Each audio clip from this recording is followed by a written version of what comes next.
Greetings. I would like to formally introduce myself. It is not important what my name is, merely what my message is.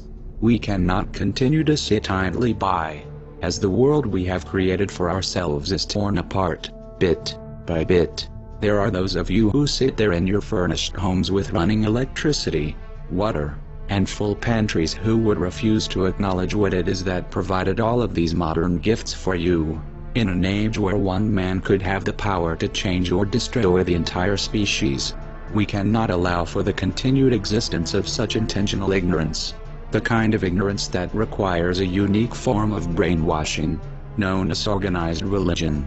And thus we arrive at the reason I am here. To spread the word that religion cannot coexist with science. We are at a unique age when organized religion is on its last legs.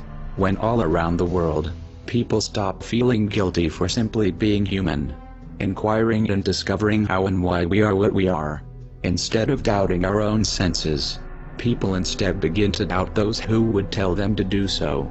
There was a time when we as humans did not understand much regarding the world around us, where ironically, religious institutions were the centers of the greatest learning. I am not above recognizing that ancient monasteries were the forebearers to the modern university. That was then. This is now. In the 21st century, we realize a new breed of religious bigotry.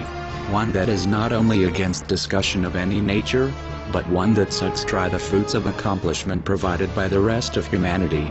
If you are one of them, please understand, the food you eat, the clean water you enjoy, and the medicine you take, all deny the existence of your deity. Your theism is your undoing. I have no doubt that many of you have the potential to be intelligent, to greatly help humanity, to save lives, to become rich, to follow your dreams. Unfortunately for you, our brains change as we grow. Living your life avoiding logic and critical thinking will inevitably rot the intelligence you could have had. You cannot separate one theory from another.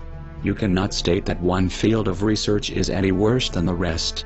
They all follow by strict guidelines, rules of peer review, of the scientific method.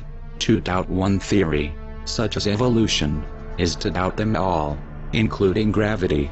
Your arguments do not rest upon proof against evolution. On the contrary, evolution has provided time and time again with observed speciation and increased diversity in information.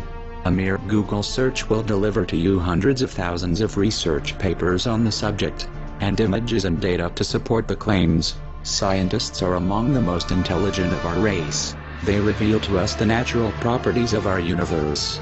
Yet instead of aspiring to become one of them, you choose to stand there with your ignorance.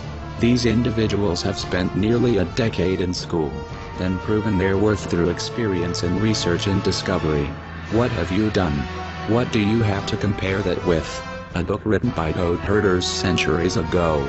If you insist upon refusing to acknowledge the legitimacy of our best and brightest, please do not partake upon the gifts they have painstakingly given to us.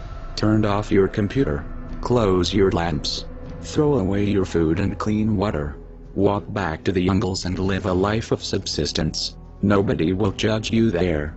However, while you are here, and believe what you believe, you will forever be treated and judged as an unruly and obstinate child. One who does not seem to realize that the only reason you are able to have the time to spout your nonsense is because of the very people you so strongly doubt. For those who agree with me, please, lend your voice. There are so few scientists and there is so much we as humans do not understand. The smear campaign these people hold waste the precious time of our most intelligent. For as the most knowledgeable among us, they also are aware that our young hold the key to our future. If they do not painstakingly come out and take the time to refute these erroneous claims, they risk losing the future to ignorance as well. That is why I am here. That is why I need you too. The scientists are far too busy to deal with these people. We must break down every illogical and poorly conceived argument they have so that the future is not lost. Many of these people are already brainwashed beyond hope. Yet the curse is that they seek to spread and destroy the pillars of knowledge that took millennia to build. It is not a matter of letting everyone believe their values. It is a matter of letting our children know the truth, so that they in turn may eventually become wise and aid all of humanity. Imagine a time when our children are free to experience all of the reality, when they may make their own decisions and not be forced stories to believe. Imagine a time when all aspire to be knowledgeable and curiosity reigned. Think what we as a race can accomplish then, when the rule of evidence and proof and logic prevail. That is the world I seek. This moment is an impasse. The age we live in is a period when we know enough to realize the futility of clinging to deities to answer our questions, yet still are far from answering all the questions we have. We live in an age where we are dependent on science. Without it, our population would not be able to survive in such great numbers. Imagine how far we could go if so many bright and intelligent people choose to embrace the path of reason instead of having been mentally warped by lies. The religious know this. That is why they fight so hard to maintain their age-old dominance. This is the final breath of religion. Let us watch it die. In future videos I will begin to dismember the precious beliefs the religious hold dear. I will show you absolute and irrefutable arguments and evidence against all the stories of lore. Systematically, one by one, I will crumble those walls of arrogance with reason. Stay tuned.